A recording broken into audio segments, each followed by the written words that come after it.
Mutual help from beings in the beyond for the care of misguided souls.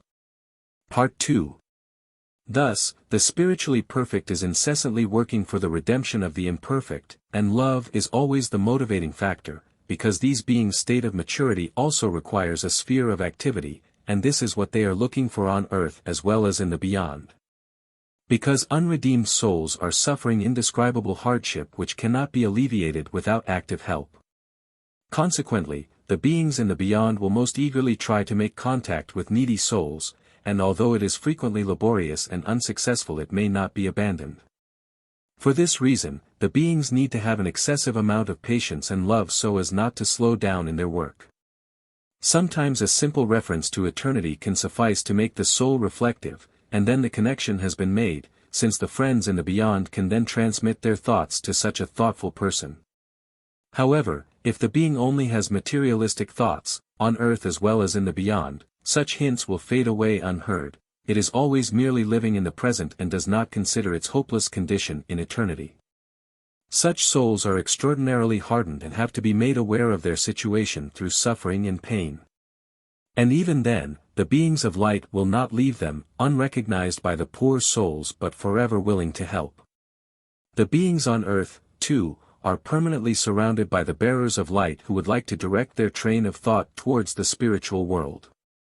But their love is frequently rejected, their help is turned down, and the human being remains in the same state, which will result in a pitiful fate for him in the beyond one day. In the knowledge of this impending hardship, the beings will not leave the people who are entrusted to them for as long as they live on earth. They are also frequently the cause of earthly hardship and suffering if they cannot find any other means to assist the soul. They are the cause of failures, ruined hopes and all kind of disappointments which are only ever meant to bring the futility of their earthly endeavors to their attention and to guide their thoughts into another direction.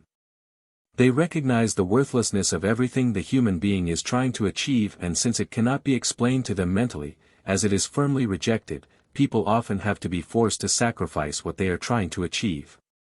This task is not easy for the perfected beings because their emotion is love, and love always wants to fulfill and give, it wants to give happiness and bestow joy, and now has to take away and cause pain to the people they love.